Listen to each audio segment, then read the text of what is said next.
罗西去跟黄灿盛报告，现在只剩下了 K 和莫奈，但黄灿盛突然改变了计划，他决定用道贺替换莫奈。为了保证复仇顺利进行，罗西只能勉为其难的同意。道贺接到莫奈发来的求救信号，二话不说就直奔目的地。快到的时候，突然被一条绳索绊倒，接着黄灿盛拿着棍子冲过来大喊，狠狠地打了一顿。整个过程被罗西录了下来。画面突然切换 ，K 带人冲进了罗西的家，意外地发现了他的密室以及详尽的复仇计划。K 气得跳脚。这时罗西突然出现，两人立刻扭打起来。罗西最终抓起旁边的花瓶，朝 K 的头部猛砸下去，一击就把他给敲晕了。同时 S 平台启动了直播倒计时，播放罗西的自白。另一边，江启卓接到了罗西发来的视频通知，告诉他如果想救道贺就来这里。六大恶人此时被困在人造地狱里。罗西拿出一把装有5发子弹的左轮手枪，随后触发了密室的机关，铁针从棚顶急速坠落。那么那些被铁链锁住的恶人们将生还是死？为了为女儿复仇，他把6个大恶人分成3组，关进了3个牢笼里。他宣布现在开始将要举行一场生存游戏。第一个环节是自白，能详细坦白自己对多美所做的事情的人可以活命。但是 K 率先对罗西提出质疑，怀疑他和黄灿盛有某种勾结。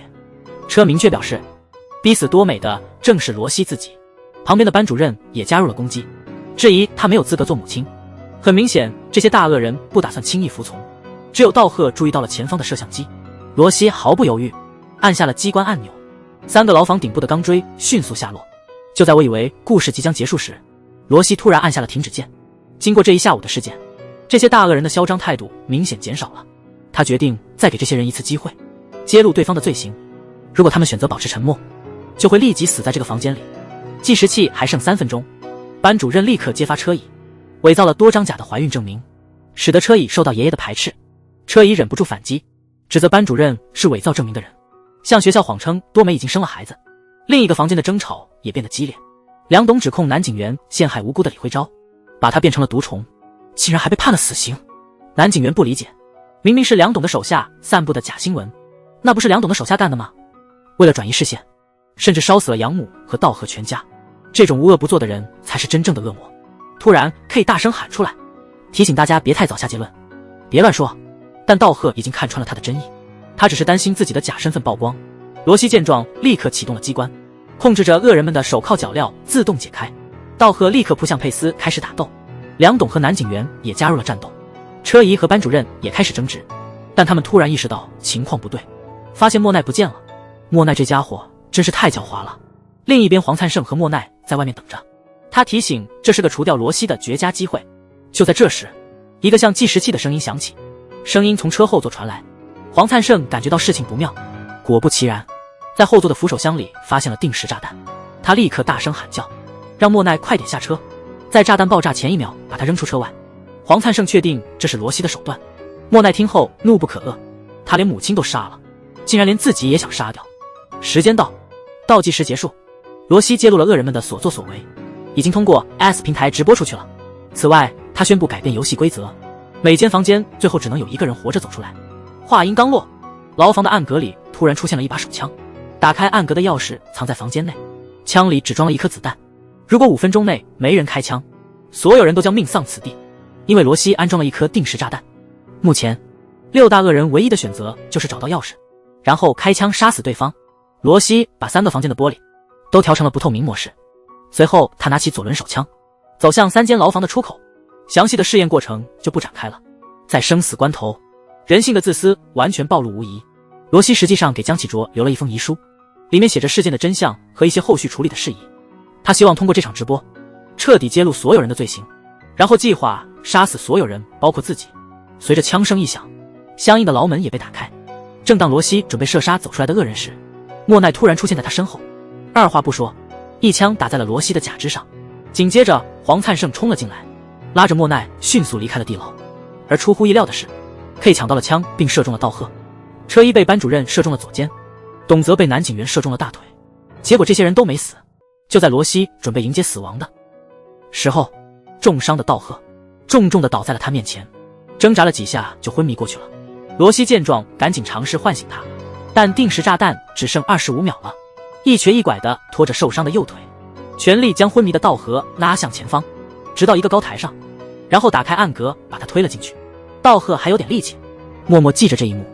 做完这些，罗西靠在墙上，他觉得自己可以安心去死了。黄灿盛后来到了六大恶人的医院，原来他早就认识 K， 两人性格非常相似。他告诉大家道贺还活着，好像是姑姑救的，至于在哪家医院还在找。今天的直播也被取消了，原来只是利用罗西的话。不过那互相指责的视频，他手上有备份。黄灿盛要求所有在场的人，包括 K 都得为他效力。接着是罗西当年虐待女儿多美，还有骗取爷爷财产的视频爆出。黄灿盛把地牢事件的责任全都推到了死去的罗西身上，然后立刻召开记者会。S 平台和新平台都道歉了。在黄灿盛的要求下， K 宣布辞去董事长职务。1周后，道贺在医院醒来，剧情此时开始扭曲。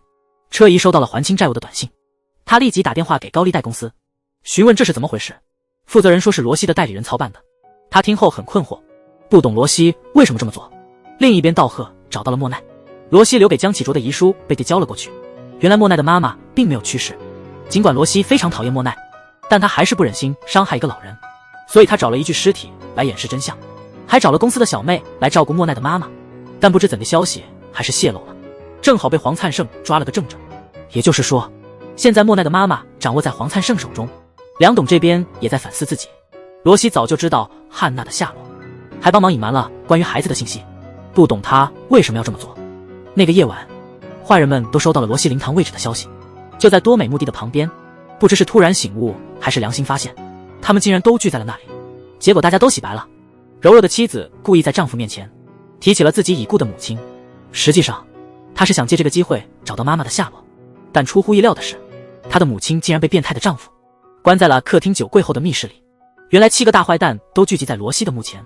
道贺对大家说，现在是做出选择的时候了，是继续做还是停止恶行重新做人，是继续沿着错误的道路走下去还是及时回头。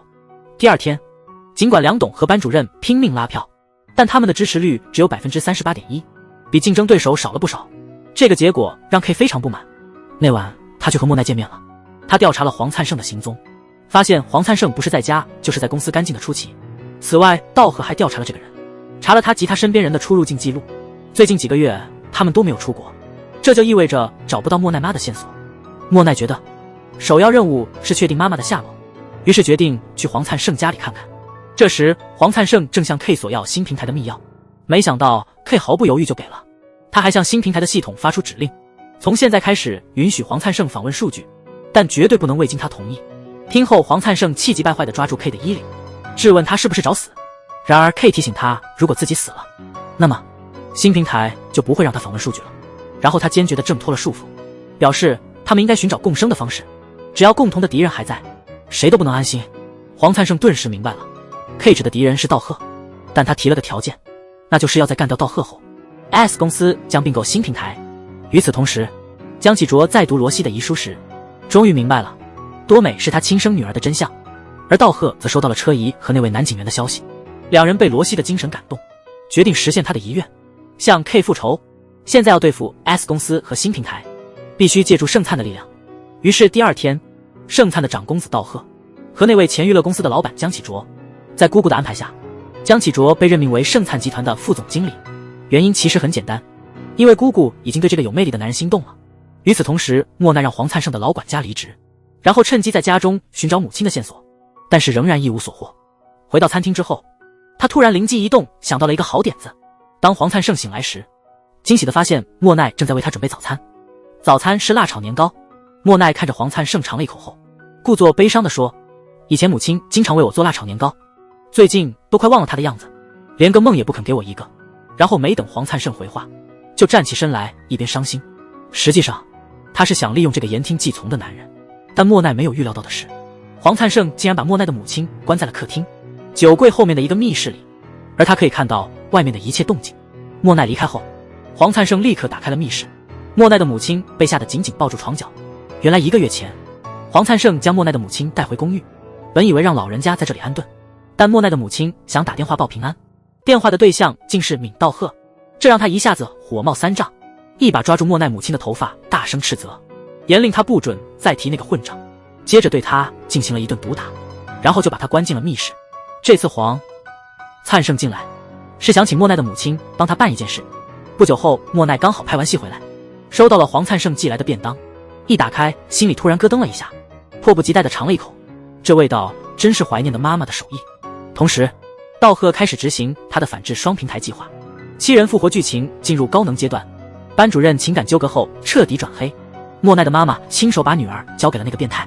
原来道贺是要推出一款新聊天软件，目的是打破 K 新平台的统治。同时，姑姑动用了他的人脉，请来了前首尔市市长帮忙。但当他认出道贺，他立刻表示拒绝。考虑到 K 现在的实力，他必须考虑家人安全，于是起身就要离开盛灿集团。但道贺只关心一件事，那就是如何让梁董当上市长的策略。前市长并没有隐瞒，坦白了想重新开发嘉谷区的计划。这时，江启卓得到了内部消息 ，S 公司宣布要和新平台合并。黄灿盛同时放出消息，表面上宣称对市长选举保持中立，实际上却在背后支持。他们采用的策略相当狡猾，利用人们每天长时间刷手机的习惯。S 公司可以利用这点，在所有用户的界面上植入梁董是理想的市长候选人的观念。梁董却不明白为什么会帮自己，难道他们想要得到什么回报吗？但黄灿盛并没有具体说明，他打算赢了选举后再谈。与此同时，道贺希望能撤走河南的警员，并把自己编写的代码植入到 K 家地下室的电脑中，这样一来就能破坏公司的防护系统了。车一点迟疑都没有，立刻答应了。镜头刚转过来，他就装成醉酒的样子。河南警员突然闯入了 K 的家，然后轻易地抓住了蒙在鼓里的 K， 成功吸引了他的注意。蓝警员趁机潜入了地下室，不止摧毁了防护软件，还偷走了重要的开发资料。在另一边长时间相处之后，梁董和班主任渐渐产生了感情。第二天，市长候选人的最后一轮投票拉开帷幕。黄灿盛分时段发布头条新闻，上午发布关于契约婚姻的新闻，目的是吸引女性支持者以支持收养儿童。下午重点报道了一起酒店员工遇害案，紧接着发布了一条低学历成功案例的报道。这些都是梁董过去被看低的方面，潜移默化地提升了他在选民心中的形象。果不其然，当晚他以微弱的3%优势当选首尔市长。在胜选庆典中，梁董接到了黄灿盛的电话，提醒他帮忙的代价已到偿还时间。黄灿盛明确表示他要和莫奈结婚，所以汉娜自然要和他们住在一起，毕竟让女儿和妈妈在一起是理所当然的。这通电话恰好被莫奈听到，原来这家伙什么都知道了。黄灿盛并没有在意，他宣布将结婚和收养汉娜的消息一起在 F 公司的平台上公布，婚预定在2周后。在另一边，班主任和孩子们一直在等梁博，直到第二天天亮，梁董才沮丧地回到家里。面对班主任的热情，一见面就狠狠地责怪了一顿，质疑他根本不配做汉娜的妈妈，除了撒谎和伤害别人，他简直一无是处。别忘了，他们只是 K 安排的嫁结合，现在任务结束了，平平安安的离婚就好。说完这些，他头也不回地走了。其实梁董很担心班主任和孩子们跟他一起会有危险，但他总是不愿意开口说出来。一直默默付出的班主任此刻彻底爆发了，他是要让梁董后悔今天的所作所为。半夜突然来到了 K 的别墅，揭露了梁董和黄灿盛的合作，这是送给你母亲的木雕，都怪我们父母是朋友，直到现在，这个人是在我最痛苦的时候给了我力量。2周后，婚礼如期举行。在典礼开始前，黄灿盛对莫奈说，他为他准备了一个特别的礼物。同时，启卓潜入了黄灿盛的公寓，他在餐厅里发现了一枚发簪，成功的找到了藏在酒柜后的密室，但里面的莫奈妈已经不见了。与此同时，主持人宣布，新娘的母亲将陪同新娘入场。话音刚落，莫奈的妈妈就走到了他身边，表情僵硬的牵着女儿往前走。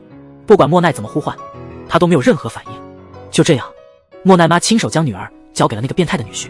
完成这一切后，莫奈妈的手不停地颤抖。接下来会有什么新故事发生呢？为什么沃尔市的市长非要宝妈下跪道歉？这位七旬老太为何会被2个年轻人吓得半夜逃跑？这是道德沦丧还是人性扭曲？其实是在莫奈和黄灿盛结婚的那天，莫奈想弄清楚这家伙对他妈妈做了什么，为什么连自己的妈妈都不认识他了。原来黄灿盛给莫奈的妈妈注射了迷药，口头上说是为了让她成为莫奈心中完美的母亲，实际上是拿老人的性命威胁，逼莫奈必须听他的。莫奈实在是想不通，黄灿盛到底想从他这里得到什么。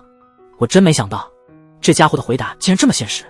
黄灿盛坦白他实在太富有了，结果每个女人都只看重他的财富和权力。虽然莫奈是个例外，但他总得有个备选方案。这时莫奈只想知道妈妈在哪里。2人争吵中，莫奈被黄灿盛一推，手掌都划伤了。同时道贺正在追踪莫奈妈的车。与此同时，黄灿盛警告莫奈，如果不想他妈妈立刻死掉，就必须和道贺断绝关系。就在道贺快要追上莫奈妈的车时，突然接到莫奈打来的电话。他在电话里大声宣布，从此他们两清。尽管道贺说他正在追踪莫奈妈，但莫奈的态度依旧坚决，甚至告诉他不要多管闲事。道贺听到这话，他立刻意识到自己被黄灿盛操控了，于是故作镇定，装作一副豁出去的样子，大声宣布以后他们各走各路。黄灿盛看到这一幕，乐得合不拢嘴，心想现在终于能独自占有莫奈了。不知道复仇的阴影已经悄然逼近。在另一处，梁董突然发现汉娜不见了，他误以为孩子落在了黄灿盛手上，便故意给道贺打了个电话，谎称汉娜对他已无利用价值，声称已经把他交给了黄灿盛。不一会儿，道贺气急败坏地踢了他一脚，不明白为什么要把汉娜交给那种人。梁董却反过来严厉斥责道贺，如果不是因为他这个盛灿集团的继承人，他的妻子和孩子本可以过上幸福的生活，现在全都被他害惨了。事实上 K 正在暗中观察他们的争吵，见梁董如此忠诚，便命令司机马上开车离开。梁董见状立刻叫住了道贺，坦白自己努力当上市长，只是为了阻止 K 的开发计划，同时掏出一个 U 盘递给了他，里面是陆游和黄灿盛秘密会面的证据，建议他尝试利用这个机会。当天下午，管家向黄灿盛报告，汉娜不知何时消失了，这让他气得要命，差点掐死了老管家，随即下令手下赶紧去找人。实际上汉娜已经被班主任带走，他打算用这种方式报复梁董的无情。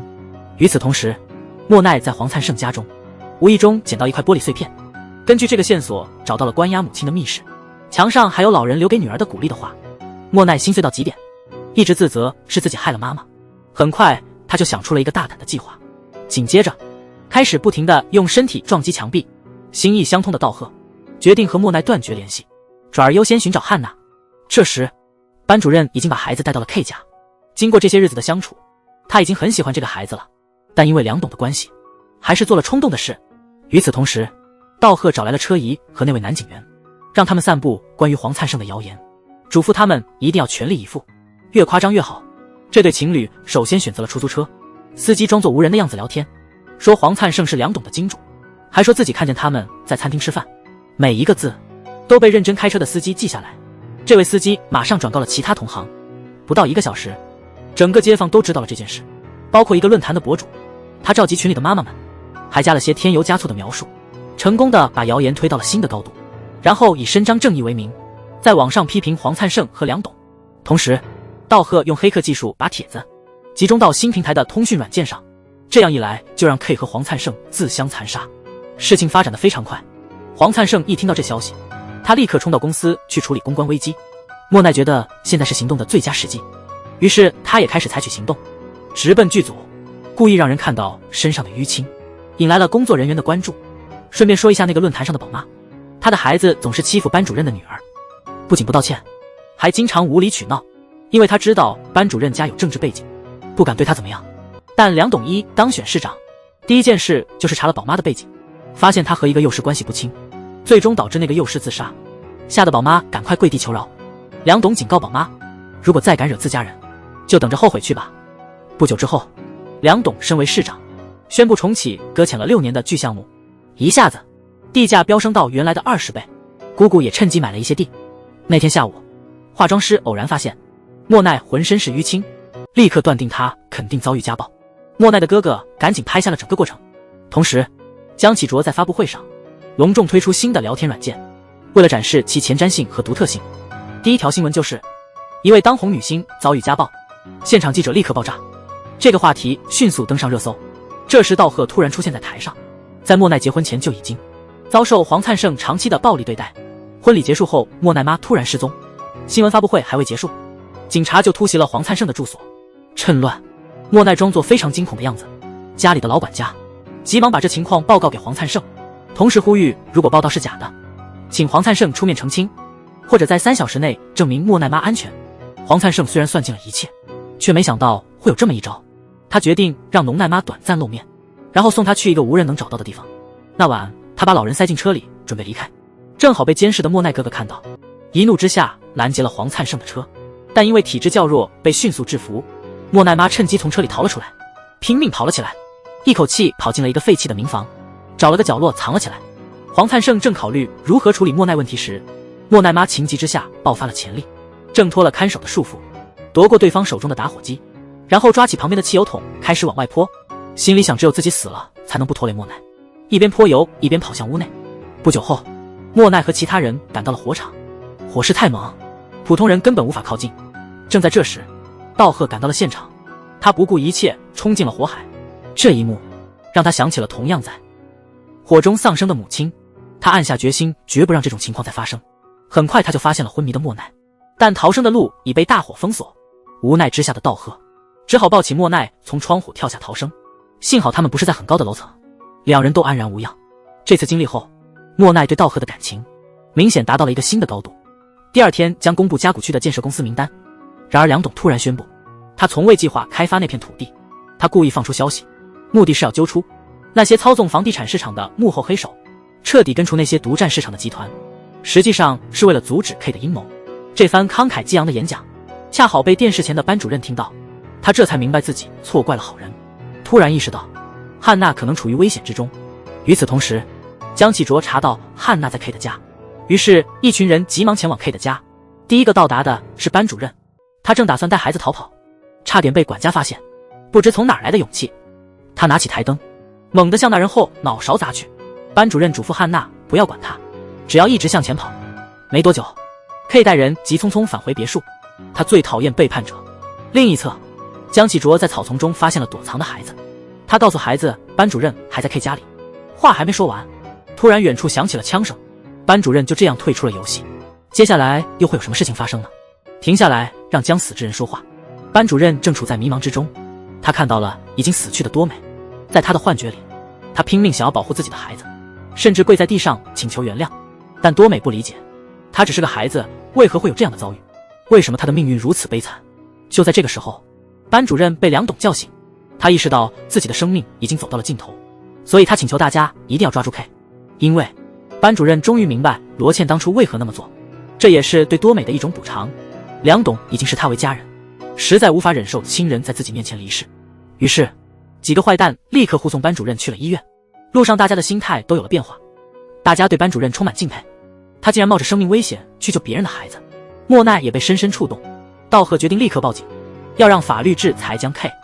男警员建议联系江南区的吴警官，因为他非常清廉正直。没过多久，班主任被送进了手术室，同时得知班主任被绑架的消息后，汉娜也消失了。他几乎要气疯了，他认为这七大恶人肯定会报警，所以先让手下隐藏起来，然后清除别墅门口的监控，同时也删除了附近马路的监控录像，还让仆人清理屋内的血迹和指纹。道贺赶到江南区警局，他提供了关键线索，提供了 K 手下绑架班主任的行车记录视频。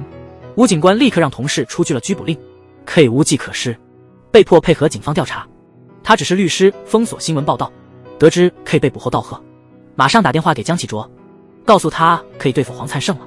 江启卓挂了电话，和他姑姑一起在盛灿的平台上爆出黄灿盛家暴的事实。黄灿盛虽然施暴，但因特权未被警方调查。这件事一爆出就引起了轩然大波，网民们在帖子下纷纷留言声讨。很快，这则报道成为了热门话题。与此同时，吴警官的调查进展并不顺利，仅凭那段行车记录视频无法证实那些行为是被指示的，所以现在最关键的是抓到那个家伙。不久，国搜科打来电话，他们没有找到班主任进入别墅的录像，别墅内也没有发现血迹，甚至连一个指纹都找不到。律师听后拉着 K 就要离开，但吴警官觉得连指纹都没有，可能是被化学药剂清洗过，这是否意味着有什么东西被隐藏了？ K 意识到吴警官不好对付，本想让律师联系黄灿盛求助，却没想到黄灿盛已经出现在他身后，他现在连自己都难以保护，更不用说帮助 K 了。在另一方面，莫奈偶然听到了妈妈和女儿的对话，虽然汉娜还很小，她却显得特别懂事，非常想念班主任阿姨，感激她在关键时刻挺身而出，认为如果没有她，自己可能会遇到危险。莫奈突然觉得自己欠班主任太多，不知道怎样才能偿还这份恩情。深夜里，紧急手术终于结束了，医生说手术虽顺利，但伤口离心脏太近，患者的状况仍然难以预测，可能很快会有败血症，也可能需要心脏移植，目前只能密切监护他的情况。这些话正好被迟到的莫奈听到，道贺向大家说明，警方最多只能拘留 K40 小时，因此无论如何必须在此期限前抓到他的手下。莫奈做出了一个惊人的决定，他决定承认汉娜是自己和 K 的孩子，而 K 正是现在的李慧昭。受到莫奈无私的影响，道贺也决定公开自己是盛灿长公子的事实。旁边的男警员也表示支持，干脆把当年的事情全都揭露出来，表现出一副敢做敢当的勇气，觉得是时候坦白一切了，认为现在是揭露 K 真面目的时候。连班主任都能为了别人的孩子赴汤蹈火，在场的人都觉得没有什么好害怕的。这时罗西的精神得到了继承，是他的行为播下的种子，唤醒了六大恶人的良知。于是道贺请江启卓召开记者发布会，公开班主任的英勇事迹。第二天，新闻全都在报道新平台董事长射击市长夫人的事，报道真是铺天盖地。梁董召集所有员工，他要查出嘉谷区项目里的贪污腐败，简而言之就是找到 K 的罪证。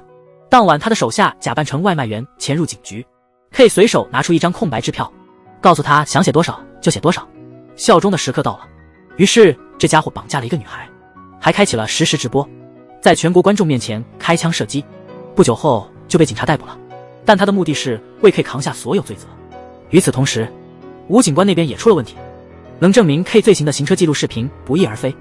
原来警局里有内鬼，趁吴警官不在时删除了所有证据，还亲自放他的手下进审讯室送餐。手下已经准备好了辩解，他把所有财产都投进了嘉谷区项目。但梁董突然宣布暂停开发，这让他心怀怨恨，所以他才射杀了市长夫人。当然所有同名同姓的人他也不放过。现在所有证据都被销毁了， K 还能被绳之以法吗？根据七人的复活，剧情变得更加激烈。五大恶人一同回顾了多起惨案，目的是要将幕后黑手绳之以法。原来 K 的手下被捕后，五大恶人聚头商量对策。车一好奇 K 会怎么被处理，蓝警官说既然真凶已经落网，他应该很快就会被释放。车一听后立刻感到不安，这家伙一放出来，我们这帮人还能指望有好日子？没想到 K 竟然能平安无事的被释放。帮他的人是黄灿盛，他不只收买了警察删除证据，连借口都是他编的。说实话，我也搞不懂黄灿盛为啥这么恨道贺。同时道贺建议提前开新闻发布会，但被车一反对了。实际上他昨天派那个男警员偷偷去了江南区的警局，从那儿收集了 K 的头发，这意味着能证明 K 确实是汉娜的亲爹，还能揭露他冒充的是假的李辉章。但市长梁董马上就反对了，他不想让孩子背上连环杀手之子的标签。车一的担忧其实也有道理，因为在场的所有人都是当年济州岛惨案的凶手，而那个证据录像正好在 K 手里。如果他情急之下公开视频，我们该怎么办？车一希望用最小的代价揭露真相。就在那一刻，姑姑的一句话让大家恍然大悟。最后车一虽然心知理亏，但仍然决定退出。他是真的深爱着她，决定夫唱妇随。道贺觉得有没有他们都一样，事情迟早都得回到正轨。这个建议得到了莫奈的支持。那天下午，班主任的健康突然恶化，医生建议梁董最好赶紧联系患者，其他亲人可能得准备和他告别了。不久之后，梁董带着班主任的2个孩子还有汉娜一起进了病房。汉娜紧握着班主任的手，眼看他虚弱的模样，心里不停地问自己，那个承诺还有效吗？他真的很想成为他的女儿。随后带着梁董和孩子们离开了病房。道贺意识到剩下的时间不多了，必须趁班主任还在世召开记者会。这时候车一仍然不愿意作证。汉娜知道自己就是关键的证人，她是那个坏叔叔的亲生女儿。汉娜亲眼目睹了那一年的惨剧，目睹了被杀害了像母亲一样的老板娘，所以她想把自己所知道的全部说出来。但看见大人们迟疑不决，汉娜走到莫奈面前，恳求他带自己去记者会。不知是被孩子的成熟打动，还是良心的谴责难以忍受，车一擦了擦眼泪或鼻涕，说成年人的事要成年人来解决，汉娜还是个孩子，不应该插手成人的事。这时五大恶人终于统一了目标，立刻开始准备召开记者会。在准备阶段，道贺排除了宇佩的新平台和黄灿盛的 X 公司有密切来往的记者，确保信息不被泄露。但 K 还是得知了，他只查到了记者会的地点在盛灿集团，但具体时间不清楚。他立刻前往盛灿总部，不知道的是姑姑早已等候在那里，还告诉他距离开始只剩下10分钟。可他来错了地方，新闻发布会改到别的地方了。班主任终于从昏迷中醒来。与此同时，新闻发布会正式开始了。道贺首先声明自己是遗世已久的长子，他拿出了姑姑提前做好的 DNA 检测报告作为证据。莫奈坦白自己7年前为了成名生下了 K 的孩子，为了避人耳目，把所有事情都推到了多美身上。接着梁董透露自己的妻子班主任对学校撒了谎，声称是多美生的孩子，他自己则编造了这个假新闻，因此获得了丰厚的回报。随后他退出了行业，他向记者透露这是为了争夺遗产。伪造了多美的怀孕检查报告。而那位男警官接到了指示，将李辉钊诬陷为整件事的罪魁祸首，因此诱他喝下了掺有药物的饮料。5个人的证言加在一起，把一个本来幸福的家庭弄得四分五裂。道贺说，通过整形手术，他现在以李辉钊的身份生活。他希望在场的记者们仔细观察这5个人的面孔，因为他们忽视了多起死亡案件，真相常常被谎言覆盖，还把连环杀手 K 包装成了国民英雄。如今事情的来龙去脉已经清晰，那么接下来会有什么戏剧性的转折呢？财阀一醒来，就急不可耐地让心仪的男人掐自己一下。旁边的侄子实在忍不住了。原来这一切，5大恶人向记者公开了多美案件，试图揭示 K 的真实面目。但是有人注意到，不仅网络不能用了，连手机信号也消失了。原来 K 利用了新平台技术，追踪到了记者们的具体位置，并对这一区域进行了信号屏蔽。道贺建议记者们换一个地点报道，同意的话请留下。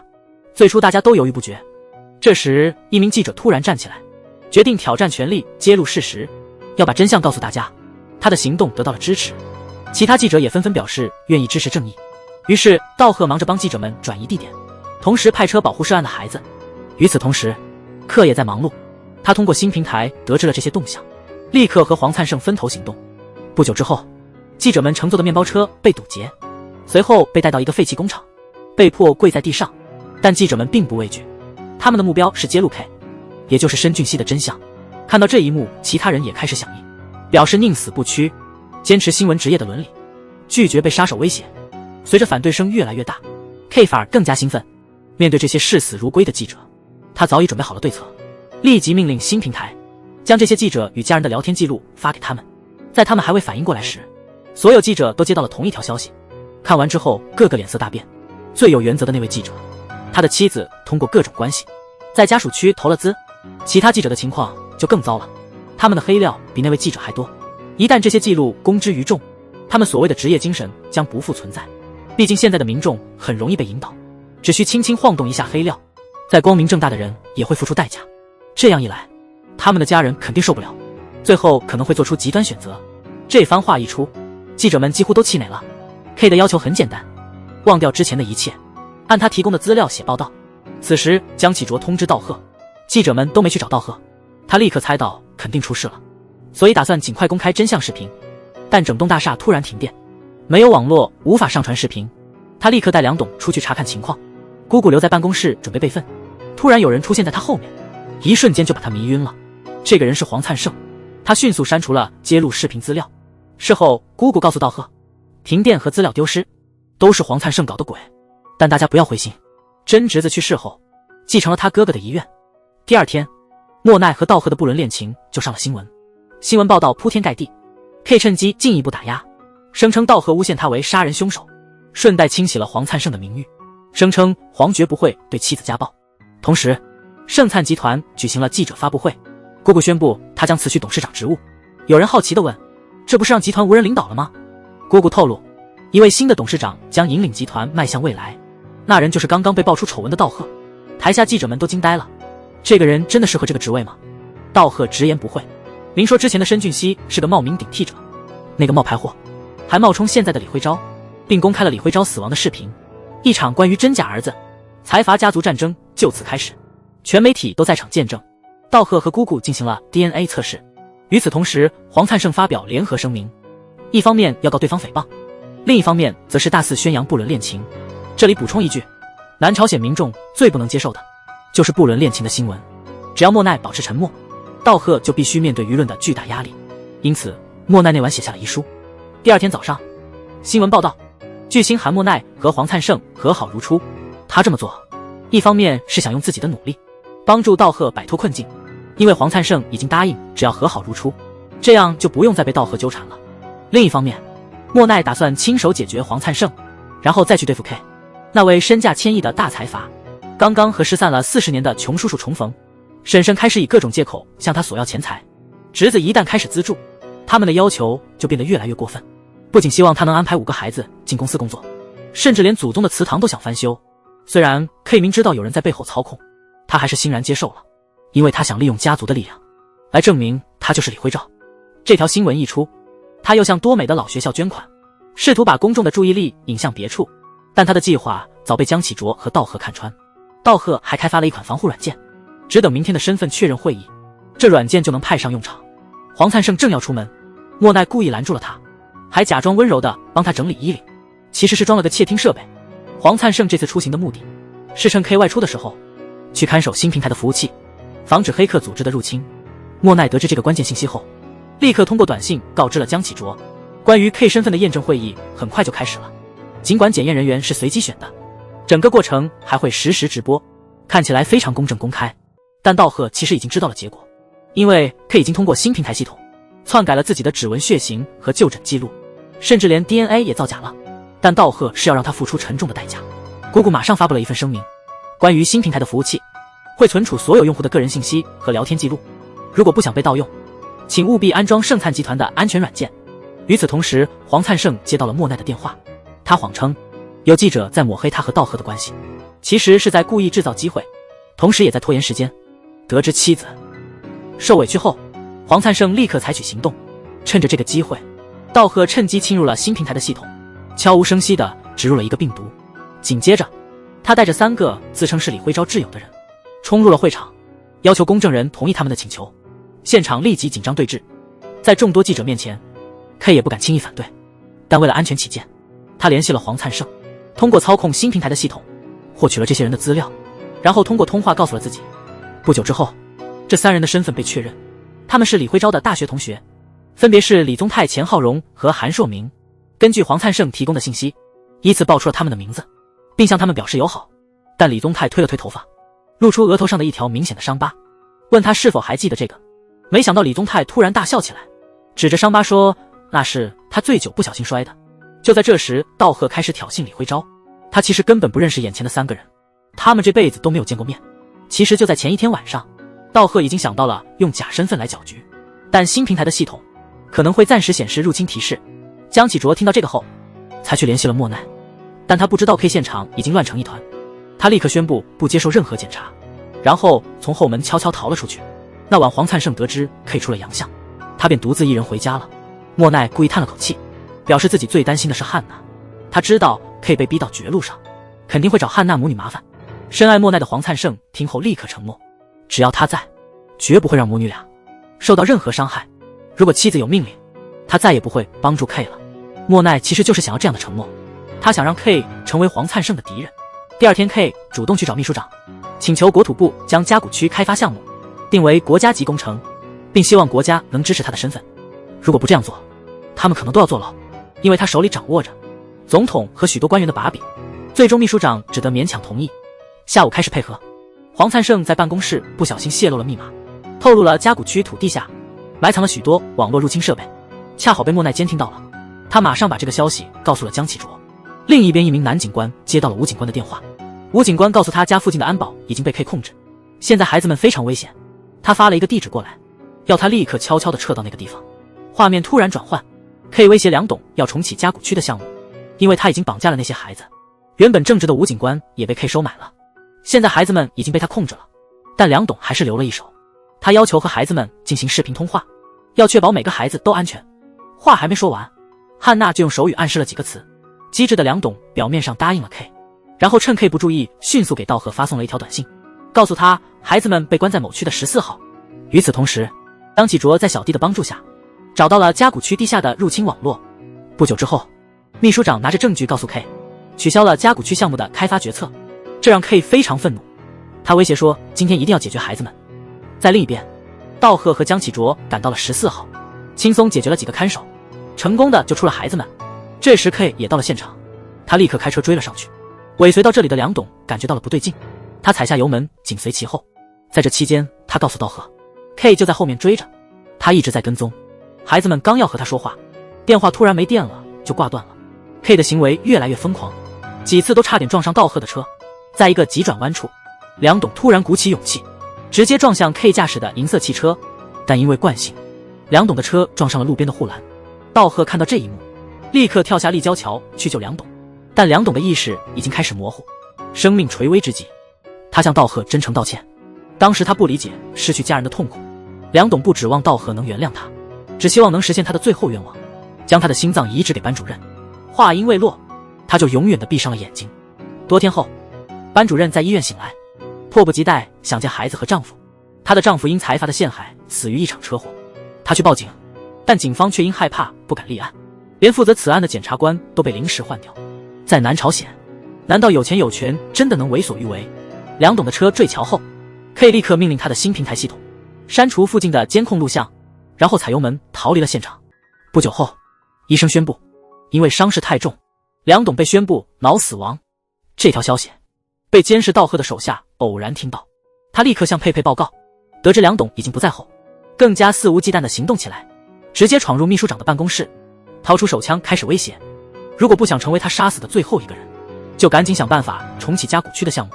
秘书长试图反抗，但 K 根本不害怕，他慢慢走到秘书长枪口下，说如果自己死了，新平台会把秘书长连同其他高官的黑材料全都曝光，这样一来，有些人就得坐牢一辈子。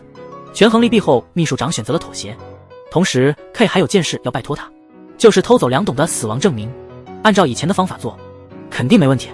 无奈之下，秘书长拨了个电话，通知对方1个小时后召开紧急视频会议，要求所有成员必须参加。不久之后，黄灿盛接到了 K 的电话，因为两人是伙伴，市长的死总得一起处理，所以他要求黄灿盛立刻到他家来。莫奈警觉地把衣领上的窃听器摘下，黄灿盛很快就到了 K 的别墅。一进大厅，他发现所有权势的人都在这里，不仅有国务秘书长，还有国安局长、警政总署长和检察总长，连执政党和在野党主席都在。明白了，这个组织叫做一兆一大家族，他们的目的是独占加古区项目。这次叫黄灿盛来，是想利用 S 平台在民众心中的影响力。梁董的死被当作一场假货交易，黄灿盛可不是傻子，在 K 和众多大佬面前，他当然不会拒绝。于是他借机表示会除掉道后，表面上答应了合作，但一回到家，这家伙就开始操作新平台的系统，删除了他参加视频会议的记录，恰好被躲在门外的莫奈偷听到。与此同时，道贺已经猜到了 K 的计划，他决定反其道而行之。这样一来，那些潜伏的敌人自然会露出脚踪。第二天，被操控的新闻终于播出，宣布梁董死亡案定性为谋杀，直指道贺为真凶。K 亲自操纵舆论，声称梁董与道贺因项目产生矛盾，两人关系破裂导致悲剧。警方在现场找到了道贺的指纹和毛发，同时黄灿盛散布假消息，声称他们的新防护软件会导致手机卡顿，并且盗取个人信息，存在极高的安全风险。不久后，道贺被依法逮捕。莫奈听到这消息非常焦虑，他立即安排与江启卓见面，商讨后路。黄灿盛曾在家中使用过这个新平台，江启卓见过 K 的犯罪证据，都储存在系统里，一旦曝光就能将其绳之以法。但要想入侵，现在只有道贺能办到。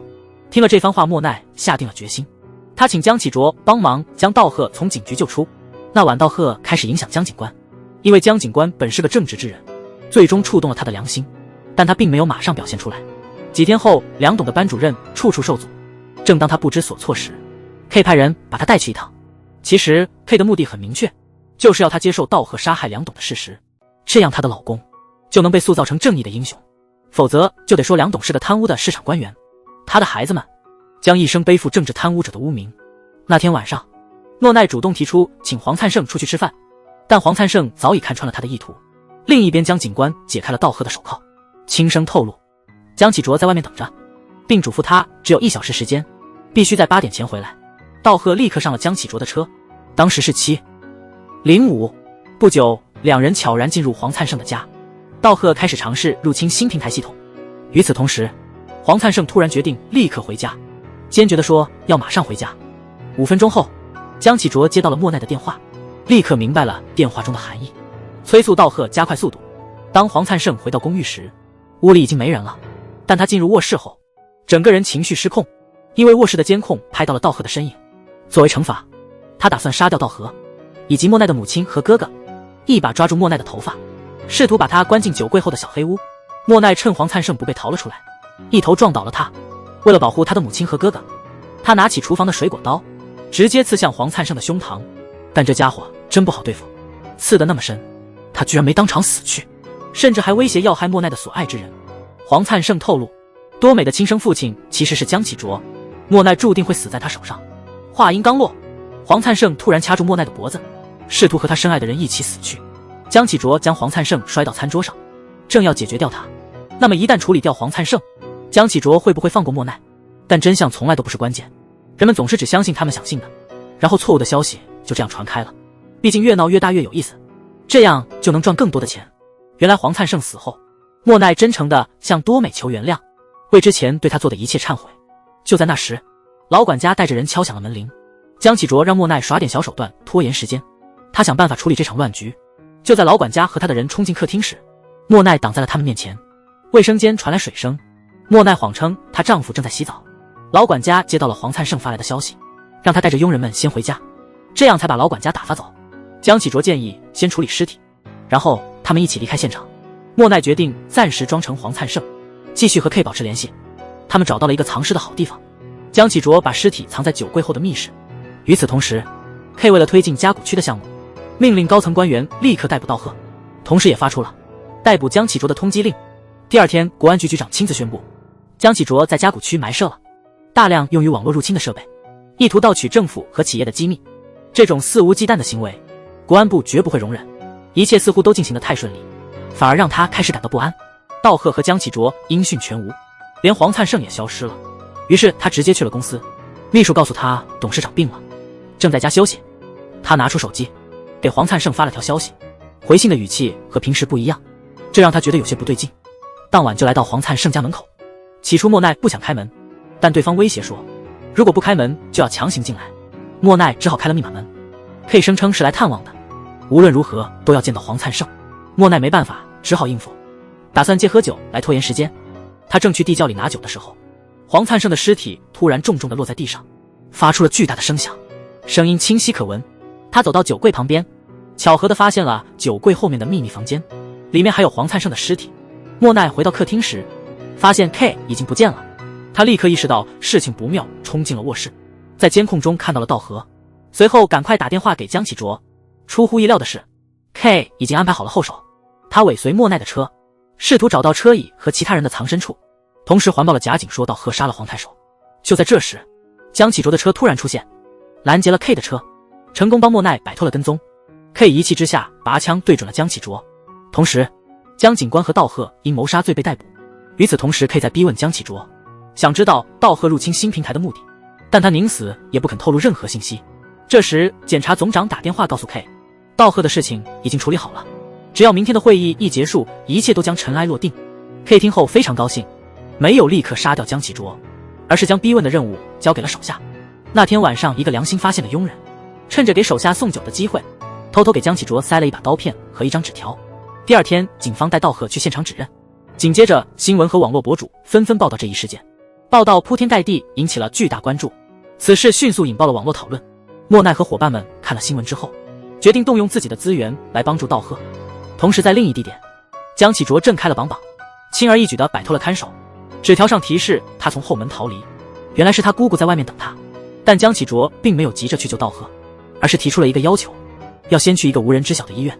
与此同时，警方正准备押送道贺回去，突然一辆车快速驶来，车上走下的正是莫奈。车翼和一名男警员挡在前面，为他们争取了宝贵的时间。剪彩仪式正式开始。莫奈已经带道贺到了公司，但他谎称需要找地方停车。道贺竟然真的信了，急忙向会场跑去。莫奈目送他离开，然后拨打了附近警局的电话，自首承认杀害了董事长黄灿盛。与此同时，在嘉谷区的一个项目发布会上，一个让 K 引以为傲的新平台系统突然播放了一段大家族的秘密视频。还没弄明白发生了什么，道贺已经冲进了会场。他在台上质问高层，这视频是怎么回事？高层们气急败坏。教授指挥的部队突然冲进来，将在场的所有人都包围了起来，但他们低估了在场记者的职业操守。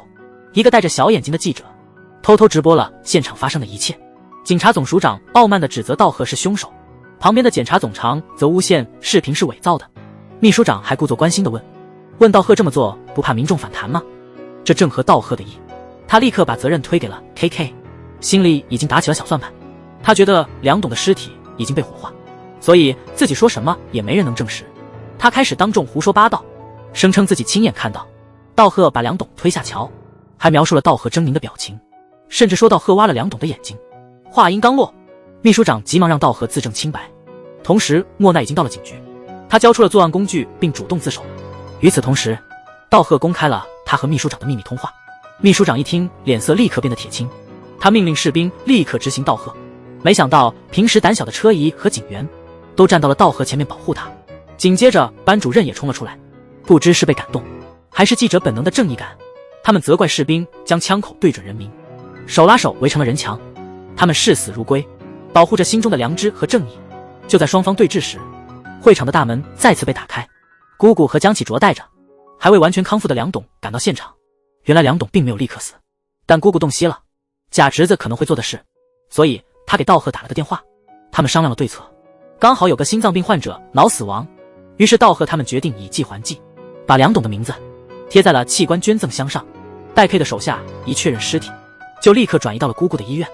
现在真相全部明了，加上梁董和班主任的证词， K 的大都市计划彻底泡汤了。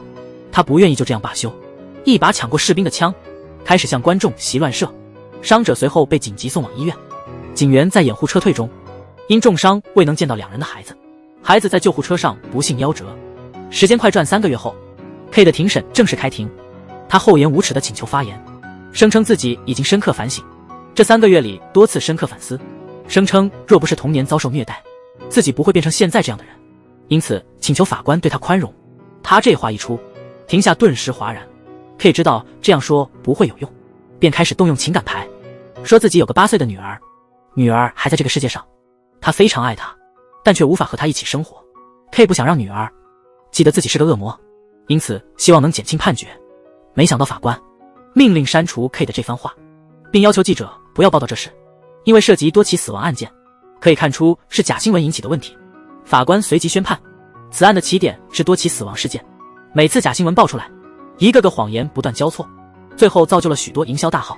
那些性营销、传播营销内容还乐此不疲的人们，都成了这起案件的帮凶。如果老师能护学生，医生能护病人，警察能依法护百姓，多美的悲剧就不会发生。法律不只是道德的底线，也是保护无辜的最后防线。因此判处被告死刑。鉴于其罪行重大，始终没有悔改，甚至当庭侮辱自己孩子，决定剥夺这个凶残之人的上诉权。但故事还没结束。众所周知，南朝鲜不设死刑，所以 K 只能被关终身。他在狱中不断给女儿写信，心想只要还活着，就不会让任何人好过。但那晚他的牢门被打开了，外面却没人。他没想到贺和江启卓在他背后，这个祸害了大家的恶人，最终被一枪正法。时间快转10年，车一带儿子祭奠了南景人，梁董和班主任开了家小店，艾瑞卡和汉娜长得漂亮极了。莫奈出狱后和妈妈同住，那个晚上，莫奈发现妈妈去世了，她悲伤的难以言表。第二天打电话给汉娜，告知她老人过世的消息，然后匆匆挂断电话。汉娜听后很焦急，立刻找到贺叔叔，他们一起来到莫奈的老家。故事的结尾，母女终于相认，